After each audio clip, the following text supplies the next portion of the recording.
Assalamualaikum warahmatullahi wabarakatuh. Apa kabar teman-teman sekalian? Semoga dalam keadaan baik-baik selalu.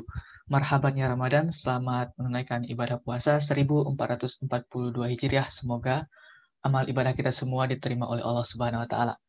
Kembali lagi di acara Figur Ikaspus membahas dan memahami lebih jauh mengenai perjalanan-perjalanan dari alumni dari sekolah kita tercinta.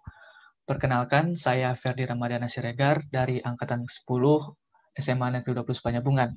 Pada kesempatan kali ini, kita kedatangan narasumber nih. Teman saya juga dari Angkatan 10. Dia saat ini sedang aktif berkuliah di Institut Pertanian Bogor dan baru saja menyelesaikan hafalan Qur'annya 30 juz. Mungkin langsung saja kita panggilkan teman kita tersebut kepada Hoir, silakan. Halo Hoir.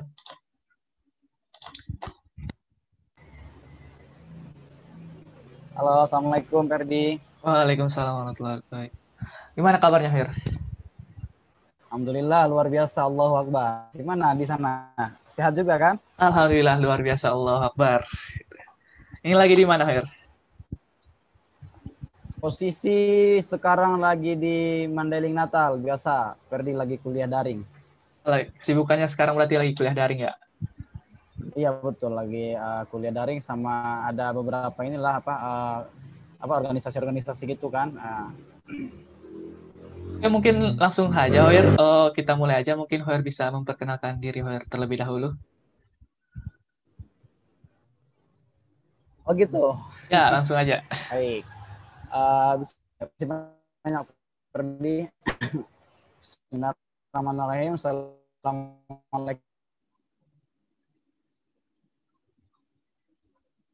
Negeri 20 Panyabungan angkatan yang ke Siabu dan sekarang sedang menyelesaikan pendidikan di Institut Pertanian Bogor. Gitu aja Ferdi. Ya, itu aja dulu, nanti kita kulik-kulik lebih dalam lagi ini. Oke, ini aku mau tahu dulu nih. Mungkin Hoir bisa lebih jelaskan lagi mengenai riwayat pendidikannya gitu. Dulu sekolah di mana aja gitu. Ini aku lihat kamera atau lihat wajah Ferdi di Bebas, layar bebas, ini. bebas, bebas. Baik. Pendidikan ya. Kebetulan karena aku tinggal di Tanggabosi, SD aku selesai ya 6 tahun ya. Di SD Negeri 037 Tanggabosi, Ferdi. Ya. Tamat tahun 2011 ya, kalau nggak salah 2011. Pendidikan di MTS Negeri Siabu. Kalau sekarang dengar-dengar namanya udah berubah ya, udah diganti namanya MTSN 4 Mandailing Natal. Tahun 2014 lulus dari sana, udah melanjutkan studi di SMA Negeri 20 Panyabungan tercinta. Gitu, Ferdi. Sekarang di IPB. Oke. Ini mau nanya juga nih.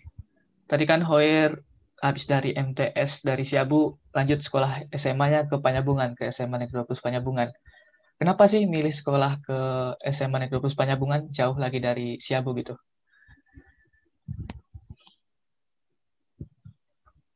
Gimana, Ferdi? Mau nanya kenapa milih sekolah SMA-nya di SMA Negeri 20 Panyabungan gitu? Padahal kan banyak sekolah yang lain gitu. Oh, iya Ferdi. Jadi banyak ini sih, banyak alasan termasuk salah satu alasannya kan di situ dari MTSN Siabu ada alumni kita juga di sana kan di SMA Plus gitu ya. Tapi uh, sebetulnya ini sih Ferdi kalau boleh dibilang jujur sebetulnya itu kemarin pilihan terakhir banget itu di SMA Negeri 20 Panyabungan gitu. Karena sebetulnya keinginan terbesar dan paling kuat itu kemarin itu sesudah lulus sanawiyah rencananya mau uh, melanjutkan di Purba. Tahu kan yang pesantren yang di situ ya Mustofawiyah.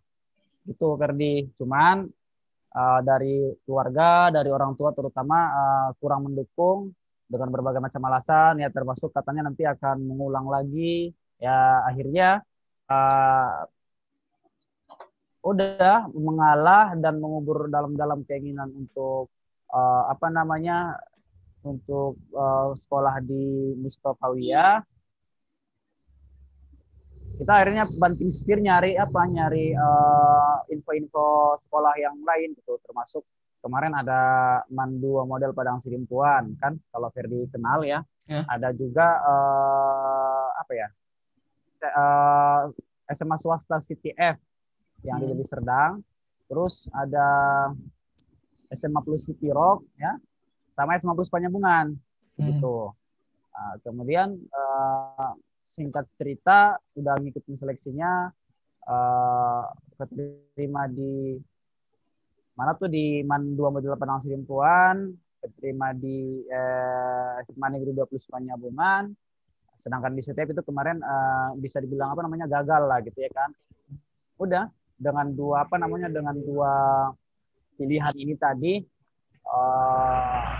dipertimbangkan yang mana kira-kira paling baik gitu kan, paling memungkinkan, diskusikan dengan orang tua, akhirnya ini memutuskan pilihan di SMA Negeri 20 Panjabungan gitu, karena memang faktor biaya dan lain-lain gitu, Ferdi. Oke. Jadi SMA Negeri 20 Panjabungan itu bisa dibilang masih pilihan terakhir lah ya, awalnya gitu, bukan sebagai tujuan utama awalnya sejak. menjadi pilihan terakhir, tapi sesudah masuk di sana, terutama ketika mengikuti perjuangannya yang luar biasa, Masya Allah ya. Hari pertama kita datang dari naik angkot gitu kan, dari Siabu, itu waktu itu masih bersama teman-teman rombongan MTS yang mau mendaftar ke Sanawiyah ya.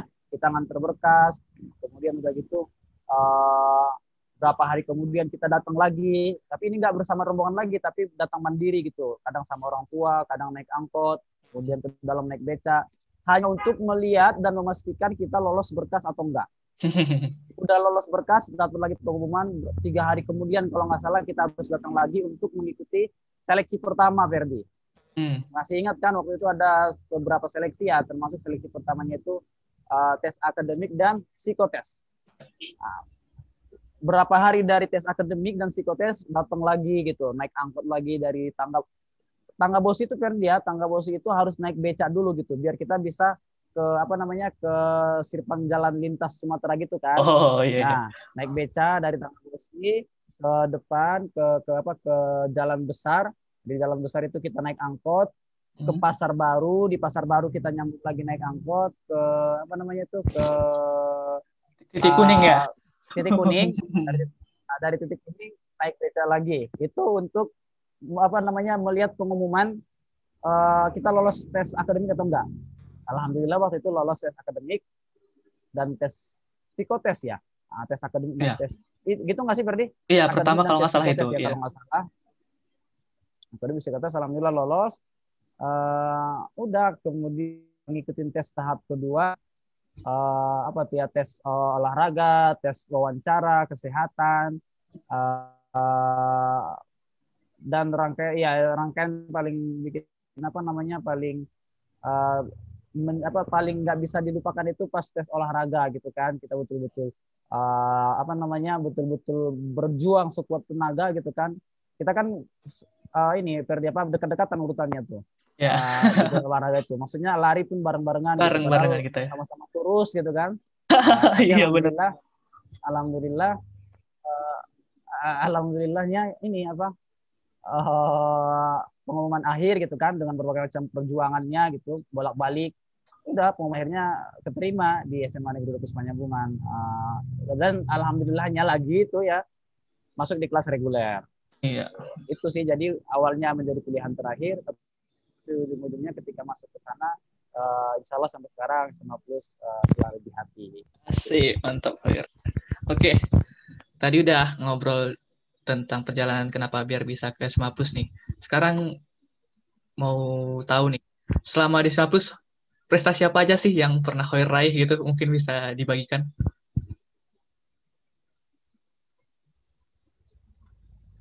Prestasi, bicara soal prestasi Ferdi ya, sebetulnya kita satu angkatan itu apa ya bilangnya ya, tidak bisa dibilang prestasi yang menonjol sih, karena menurut aku prestasi aku justru biasa-biasa aja ketika di SMA. Cuman memang cukup sering diberi amanah oleh guru-guru kita, oleh sekolah untuk mewakili sekolah ataupun mewakili kabupaten untuk event-event lomba di tingkat provinsi seperti LDBI ya, lomba debat bahasa Indonesia. Kemudian apa namanya itu kemarin LDBI, terus ada kita kemarin kan kalau nggak salah PCTA ya, Parade Cinta Tanah Air ya, das Hermat, yang event provinsi yang diselenggarakan oleh Kementerian Pertahanan ya kan. Terus OSK kemarin di provinsi juga alhamdulillah meraih peringkat ketiga, kemudian mewakili salah satu tim dari Kabupaten Mandailing Natal di tingkat provinsi. Belum rezeki di provinsi. Terus apa lagi namanya tuh yang LCC lah palingan, Ferdi yang paling dramatisnya itu LCC menurut aku ya, karena gimana ya, LCC itu sebetulnya awal mula dikasih kepercayaan pertama kali kan, kelas 10 dikasih kepercayaan untuk menjadi salah satu bagian tim LCC 4 pilar. Kita ikut lomba dengan abang kelas kita ya, alhamdulillah dikasih amanah juara 1 kemarin kan LCC di kabupaten. Kemudian di kelas 2, waktu kelas 2 juga lanjut lagi, kita masih maju kan Ferdi ya. Alhamdulillah juara 1 juga. Tapi itu dia qadarullah 2 kali berturut-turut menang di tingkat kabupaten, selalu gagal ke provinsi. Iya, benar sekali. Itu yang tahun pertama itu karena Madinah nggak kebagian jatah. Iya. Karena jatahnya kan katanya sekali 2 tahun ya Ferdi ya. Iya, kalau nggak salah. Yang kedua ada miskomunikasi. Gitu. Jadi nggak banyak lah Ferdi kalau prestasi. Oh iya, palingan kemarin juga persiapan debat PAI gitu. Yang bersama Ustadz Mora. Itu jadi atau enggak itu yang itu? Ya. Tapi timnya udah ada gitu loh, paham ya? Kita artinya amanah itu udah ada gitu, udah dipersiapkan, tapi qadarullah nggak ada gitu di tahun kita, eventnya nggak ada, kita nggak ikut gitu, jadi nggak kebagian. Jadi gitulah berarti belum rezeki kemarin. Banyak hal lomba-lomba yang kita ikuti ya masih mentok di situ terus, belum rezeki dan lain sebagainya gitu. Oke, Hoyer. Oke, tadi Hoyer bilang Hoyer itu anak Olimpiade OSK Biologi. Terus dulu juga waktu di angkatan kita itu, waktu kelas 1 juga, Hoyer itu udah mencolok di biologi gitu, kayak udah paham gitu mata pelajaran biologinya SMA. Kalau nggak salah, Hoyer itu anak Olimpiade juga waktu di MTS gitu, kalau nggak salah. Udah nyampe ke provinsi gitu. Berarti ini Hoyer ini jago dan mungkin suka sama biologi. Mungkin bisa diceritakan Hoyer kenapa suka dengan biologi gitu. Gitu ya, koreksi Ferdi ya, jago sih mungkin enggak. Ya. Jago mungkin enggak, cuman senang lah mungkin ya, senang dengan biologi gitu. Maksudnya artinya karena memang udah bawaannya senang duluan, jadi belajarnya juga semangat gitu. Sama kayak Ferdi gitu kan, Ferdi juga kan suka suka kimia kan gitu ya, karena enggak suka. Enggak ya? Enggak. Jadi ini ya. Oh, suka apa sih kemarin Ferdi pelajaran kesukaan? Pelajaran fisika ya? Enggak juga. Fisika. Oh ya udahlah itulah. Ya udahlah itu aja. Gitu. Sebetulnya karena pertama dibawa senang, karena pertama memang udah senang. Pertama udah senang dengan pelajaran biologi, terus sedikit informasi juga kan ya waktu MTS itu. Waktu SD, aku SD kelas 6 itu kelas 4 SD, adik aku kecelakaan, kena luka bakar cukup parah gitu kan, kemudian dibawa ke rumah sakit,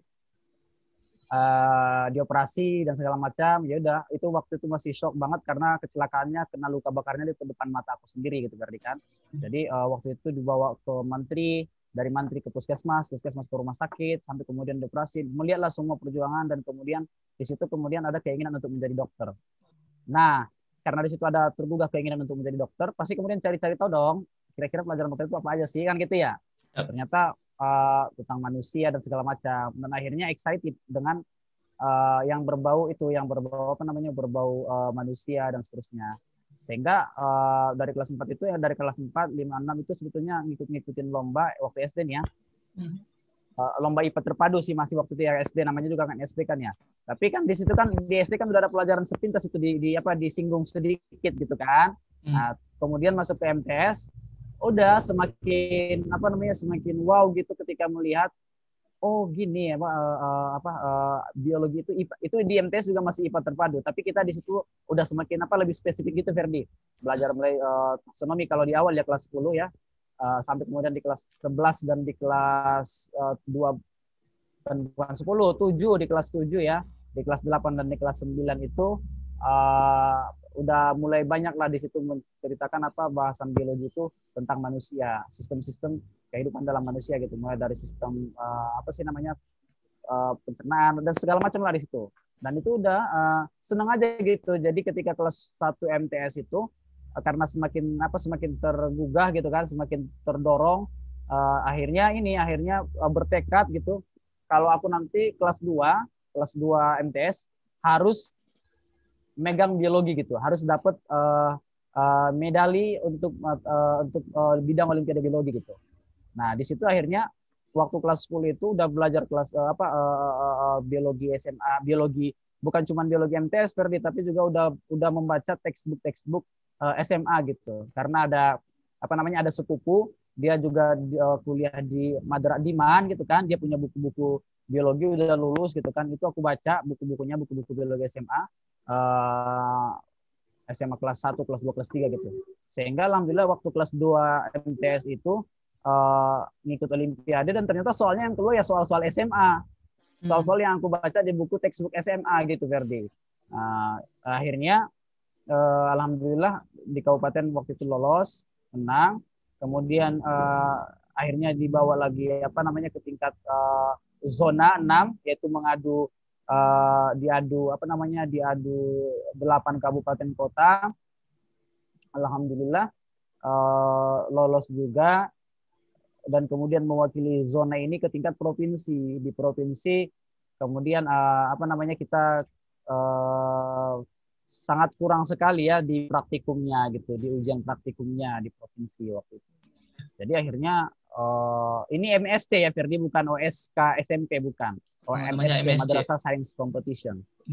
Nah, atau bahkan tiap tahun beda, bahkan kadang kompetisi sains madrasah gitu. Penyelenggaranya itu dari dari Kementerian Agama di situ. Nah, tapi bekerja sama dengan pokoknya gitulah ya, bukan OSK gitu. Ya, gitu. Jadi kenapa bisa semacam kayak yang Ferdi bilang tadi waktu SMA, kayak biologi itu kayak udah kayak udah bisa gitu, bukan bisa, tapi bukan udah bisa, yang lebih tepat itu udah nggak asing lagi gitu. Jadi ketika belajar biologi, oh ini kan kemarin udah dipelajari gitu, jadi kayak sekedar murojaah istilahnya, mengulang kembali gitu. Jadi makanya cukup excitednya di situ gitu. Oke, berarti Hoyer itu dari kecil udah dekat gitu dengan biologi gitu, makanya suka dan gak asing lagi dengan biologi gitu kan. Sekarang juga kalau nggak salah kuliah, ya sekarang juga kuliahnya nggak jauh-jauh dari biologi kan. Sekarang kalau Hoyer itu kuliahnya di Institut Pertanian Bogor. Mungkin Hoyer bisa jelaskan nih, kuliahnya itu sekarang itu belajar tentang apa aja dan membahas tentang apa aja ya. Pokoknya tentang dunia perkuliahan Hoyer sekarang deh. Mungkin bisa dijelaskan. Tentang dunia perkuliahan Ferdi ya, kebetulan alhamdulillah aku keterima kemarin itu SNMPTN di IPB Ferdi, IPB jurusan Agronomi dan Hortikultura, Fakultas Pertanian.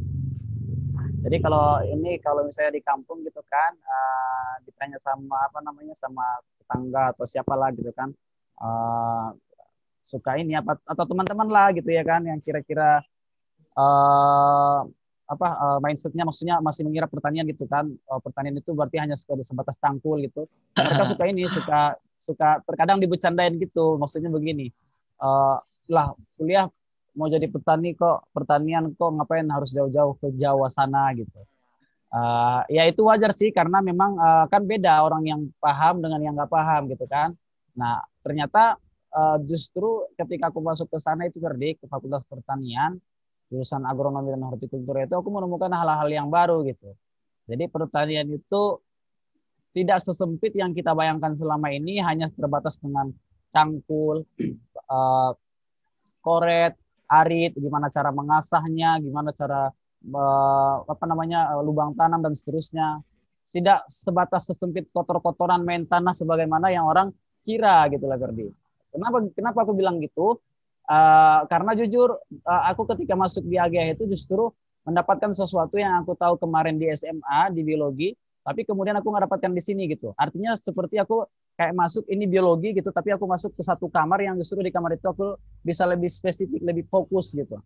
Kalau biologi itu kan kita tahu ya, kita harus belajar apa namanya anatomi fisiologi hewan, tumbuhan, kemudian lagi manusia dan semuanya kita harus belajar di sana secara umum.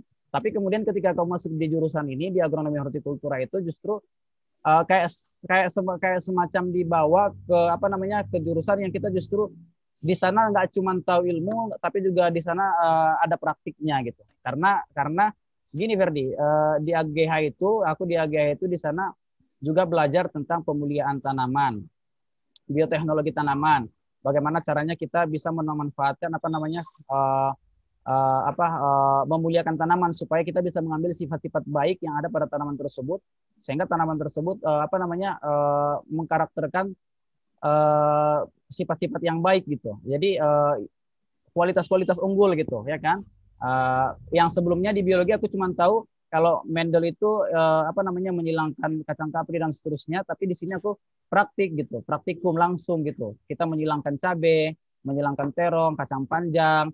Kemarin ada apa lagi ya? Banyak gandum kita pun menyilangkan itu di mata kuliah pemulihan tanaman gitu ya, divisi pemulihan tanaman. Kemudian di bioteknologi tanaman juga. Di situ kita masuk ke laboratorium gitu kan, ada kultur jaringan, terus kita juga tahu bagaimana embrio rescue, apa namanya penyelamatan embrio dalam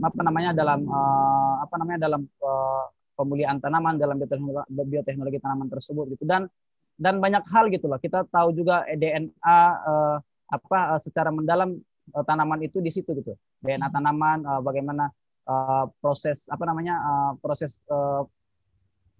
pemulihan tanaman secara bioteknologi itu gimana gitu. Kita jadi lebih tahu ke sana gitu. Mungkin semacam belajar belajar lebih fokus lagi ke sana gitu. Itu sih Ferdi yang aku pelajari di AGH gitu. Tapi tidak melupakan sisi kita praktikum ke tanahnya gitu loh, ke lapangan gitu. Itu yang aku suka di jurusan aku gitu. Jadi kayak kalau misalnya gini, kalau misalnya kita kalau misalnya ngambil biologi misalnya ya,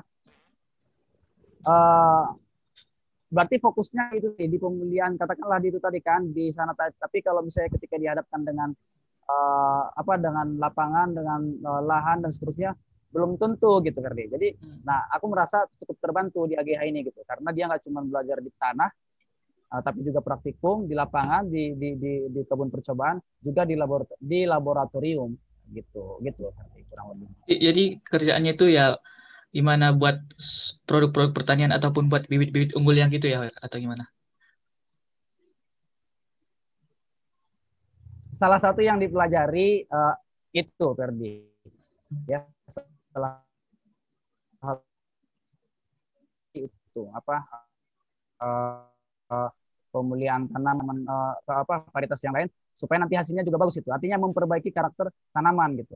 Kayak kami punya dosen itu Profesor Syukur, beliau ahli di tanaman cabai ya, tanaman cabai. Nah, beliau sudah banyak sekali varietas cabai yang beliau sudah muliakan gitu, sehingga cabai dalam tingkat kepedasan yang berkali-kali lipat. Gitu. Dan ini diperlukan tentu tantangan jadi tantangan gitu. Atau misalnya budidaya kentang yang tahan terhadap penyakitnya gitu. Penyakit kentang biasanya apa sih?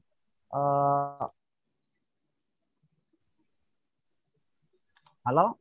Halo ya. Itu Ferdi. Oke. Jadi Hoyer tadi udah jelas ini tentang dunia agronomi dan hortikultura.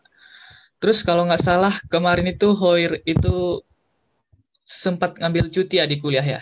Jadi agak sedikit telat ya.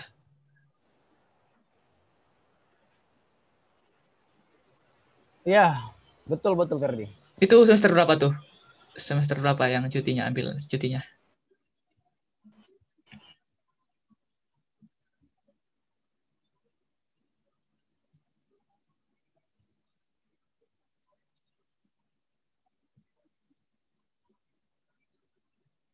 Halo Ferdi, are you okay? Iya, halo, halo. Sinyal nih. Ya, kita ulang lagi ya. Namanya ada kendala jaringan nih, sinyal. Kita ulang lagi ya. Oke, kemarin kalau nggak salah Hawir itu sempat ambil cuti ya. Itu di semester berapa sih? Cuti di semester 6 dan semester 7, Ferdi. Oh, semester 6 dan semester 7. Semester 6 sama semester 7. Oh, terus kalau boleh tahu alasan ngambil cutinya itu kenapa sih? Kenapa Hawir cuti 1 tahun gitu dari perkuliahan?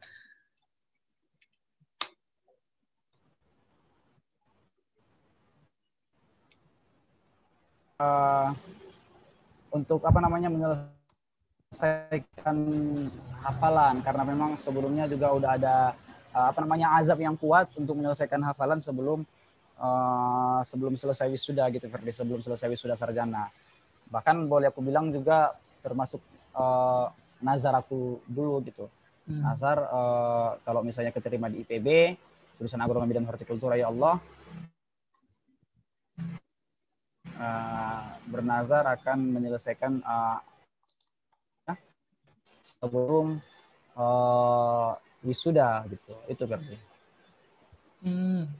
Terus perjalanannya biar akhirnya putusin. Ya, perjalanannya biar dapat cutinya itu gimana? Apakah susah atau gimana tuh? Nah, itu dia Masya Allahnya itu Ferdi ya, pertolongan Allah. Ketika ada niat yang baik gitu kan, niat baik pasti akan selalu menemukan jalannya gitu. Di sini aku baru paham kalimat itu gitu. Ternyata mungkin aku agak sedikit flashback sebelumnya gitu Ferdi ya. Ferdi masih ingat kan itu tahun 2020 ya? 2019. 2000 cutinya tahun 2020. Iya, Cutinya tahun 2020. Tapi Ferdi masih ingat 2019 itu kita ada acara IKAS Plus Tablik Akbar. iya, iya. Tahu. Nah itu kan kita acara tablik akbar itu kan direncanain ketika kita masih di Bogor kan, masih di lokasi perkuliahan kan. Iya, iya. Nah diusulin ke Bang Hakim waktu itu selaku ketua umum, akhirnya alhamdulillah beliau support. Akhirnya kita rancang terus, kita bentuk kepanitiaan walaupun dengan berbagai macam drama-dramanya di sana, Masya Allah, suka dukanya kan. Nah udah akhirnya kita lanjut, kita berjalan itu acara tablik akbar pergantian tahun 2019 ke 2020. Nah, tablik akbar IKAS Plus yang di Masjid Agung itu Ferdi. Nah sejalan dengan itu kan juga sebetulnya berlangsung juga acara IKAS Plus Back to School. Iya, iya. School waktu itu ketua panitianya ada Leroy Akbar. Tapi kita juga waktu itu termasuk yang alumni juga ikut terlibat dalam artian berpartisipasi menyukseskan acara gitu kan, acara IBTS kemarin gitu kan tahun 2020. Nah itu kan sebetulnya menghabiskan waktu waktu libur semester 5. Iya, itu sedang menghabiskan libur semester 5. Nah selesai acara IKAS Plus Back to School itu nggak lama dari situ, itu kira-kira 4 hari atau paling lama 1 minggu lah dari situ kita udah langsung masuk lagi di IPB gitu, semester 6, perkuliahan semester 6 Ferdi. Nah tapi entah kenapa sesudah selesai kepanitiaan di tablik akbar, selesai kepanitiaan di IBTS, kayaknya rasanya capek gitu, capek, letih, jenuh, dan kemudian ada perasaan sedih gitu. Nggak tahu kenapa kayak sedih gitu, kayak berat gitu mau melangkahkan kaki ke IPB gitu. Nah karena berat melangkahkan kaki IPB, akhirnya sholat, kemudian teringatlah dengan dengan nazar yang belum nazar yang belum tuntas itu gitu. Tapi kemudian dengan nazar itu agak bimbang juga, agak ragu juga. Ya Allah, aku masih ada nazar dan sementara aku sekarang udah mau semester 6. Bayangin loh Ferdi, aku mulai menghafal itu sebetulnya dari sananya sudah mulai kelas 2 sananya itu udah dimulai.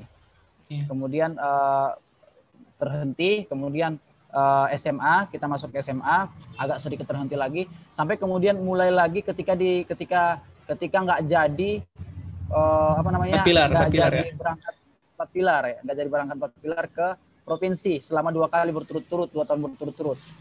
Di situ kemudian agak sedikit kecewa. Tapi di situ juga bukan berarti sebelumnya nggak menghafal, tetap menghafal. Di situlah kemudian semakin kuat untuk menyelesaikan gitu loh.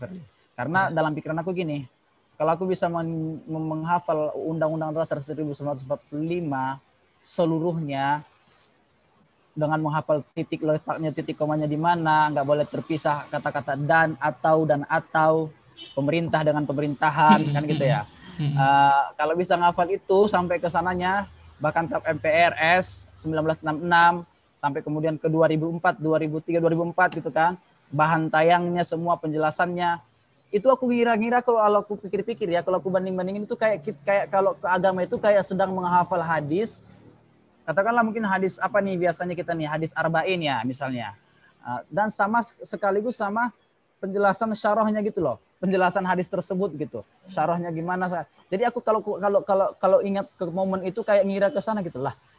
Kalau ini aku bisa, kenapa kemudian aku nggak mau menyelesaikan hafalan Al-Qur'an. Dan kalau bahkan kalau misalnya Al-Qur'an itu bisa menjamin dunia akhirat gitu. Sedangkan Undang-Undang Dasar 45 segala macam ini, jangankan akhirat, dunia pun dia tidak bisa menjamin kan gitu Ferdi. Ya udah akhirnya menghafal di situ, masuk ke sempat juga kemarin kan diam-diam pelan-pelan tersembunyi-sembunyi gitu sampai kemudian lihat Tambat kan dia sesuatu yang luar biasa di angkatan kita ya, maksudnya lain daripada yang lain, unik. Keunikan itu ada pada Tambat gitu, sampai kemudian dia kemana-mana bawa Al-Quran gitu, duduk lesehan bawa Al-Quran, baca Quran segala macam. Nah kita kan waktu itu kan mikirnya kan kalau misalnya aku gitu kan takutnya dikira kenapa gitu kan, dikira nanti apalah gitu, walaupun sebetulnya pandangan itu percaya nggak akan ada gitu, tapi kekhawatirannya gitu kan. Udah akhirnya aku pepetin Tambat kita bikin klub yuk gitu, klub untuk ngafalin Quran, terserahlah klub apa aja, yang penting di situ kita menyemangati kita untuk nggak malu ngafal Quran gitu loh. Benar. Tambat setuju, udah kita bikin klub itu. Ada tuh kemarin sempat sekilas sebentar klub itu namanya masih ingat Ferdi? Apa tuh? Eskisis. Sahibul Quran. Oh, okay. Sahibul Quran klub ya. Sahibul Quran Club. Ada sekilas itu dengan semangatnya di awal, tapi kemudian ya dimaklumi karena memang banyaknya padatnya jadwal kegiatan kita segala macam, akhirnya pelan-pelan bubar. Dan ternyata alumninya sekarang pun menyelesaikan hafalan gitu. Masya Allah. Ada Nurul Ummi, ada Nur Khalilah, ada banyak juga sih, kalau nggak salah dengar kemarin. Jadi ini jadi luar biasa juga. Nah kembali ke tadi Ferdi, ini kembali ke ceritanya ke sini. Aku mau cerita sepanjang waktu baru kuliah itu di IPB kan, semester 1-2 itu masih cukup bisa lah mengontrol hafalan. Walaupun ya masih bisa gitu. Tapi ketika masuk departemen 3, 4, 5 itu mulai keteteran. Karena udah masuk departemen kan, masuk jurusan, sibuk, padat. Bayangin Ferdi, kami jam 7 sampai jam 10 itu di lapangan, di kebun percobaan, praktikum. Kemudian jam 10 berapa, pokoknya sudah itu nanti entah jam 11 gitu kan, itu ada kelas lagi sampai ke zuhur. Habis itu nanti zuhur istirahat, kemudian masuk kelas lagi asar. Pokoknya kita bisa dibilang masuk kelas, bahkan nanti ada kelas di pertemuan di kelas, di praktikum di kebun percobaan, dan praktikum di di laboratorium. Dan itu mulai terhitung dari jam 7.00 WIB sampai jam 16.40. Pulang dari kampus itu mandi, beres-beres, ngajar les privat dan segala macam lah, dan seterusnya. Nah itu kan akhirnya kan target itu kan berarti nggak sesuai gitu kan dengan nazar sebelumnya, ingin menyelesaikan hafalan. Nah, disitulah kesedihan itu semakin memuncak ketika sholat segala macam. Ya Allah, aku teringat ada nazar aku yang belum selesai. Sementara sekarang aku akan berangkat lagi ke IPB semester 6, 7, 8. Udah mau wisuda tapi kemudian belum selesai gitu. Aku khawatir ya Allah nggak bisa. Justru kalau nggak ngambil waktu khusus untuk ini, kalau sambil kuliah segala macam justru nggak tercapai gitu Ferdi. Targetnya nggak tercapai. Nah, akhirnya masih mendam ini Ferdi, masih belum berani mengungkapkan keinginan sama orang tua. Dipendam aja dulu. Kemudian keesokan harinya mengisi KRS Ferdi, KRS perkuliahan. Nah, tiba di mengisi KRS perkuliahan itu Ferdi, kami kan sistemnya itu rebutan, KRS war. Jadi karena rebutan itu kalau kita nggak kebagian, udah kita harus milih lagi otak-atik dulu jadwalnya kemana biar kita betul-betul dapat gitu. Akhirnya aku cuma dapat 1, 2, 3 matkul Ferdi, cuma dapat 3 matkul, 9 SKS. 3 matkul 9 SKS. Sementara aku bisa ngambil maksimal 24 SKS. Jadi 3 SKS dari 24 SKS itu kayaknya rasanya nggak mungkin kita lanjutkan kan gitu. Nah, akhirnya masih ada juga nih, masih mencoba lagi otak-atik dulu. Akhirnya nggak ketemu sampai kemudian udah kehabisan jatah segala macam di hari penutupan KRS. Hari penutupan KRS stok aku masih dapat 3 matkul, baru dapat 3 matkul, 9 SKS. Di situ kemudian aku teringat lagi dengan nazar aku yang belum selesai dan kemudian teringat, oh ya udahlah. Biasanya kan pusing tuh ya, aduh gimana nih kan gitu. Tapi ini justru nggak lega gitu. Ya udahlah, mungkin ini jalannya. Mungkin ini jalannya. Akhirnya udah aku tutup itu KRS. Kemudian aku pertama kali yang aku cerita itu bukan sama orang tua, sama dosen pembimbing akademik aku. Aku bilang sama dosen pembimbing akademik, Ibu, sepertinya aku nggak ada rencana ingin cuti semester 6, semester 7 itu. Kenapa, Hoir? Saya ceritakan begini dan begini. Oh, itu adalah sesuatu yang bagus, Hoir. Ibu juga berharap nanti anak-anak Ibu bisa menjadi penghafal Al-Quran. Lah, kok jadi kayak lempang gitu di jalannya kan? Mudah gitu.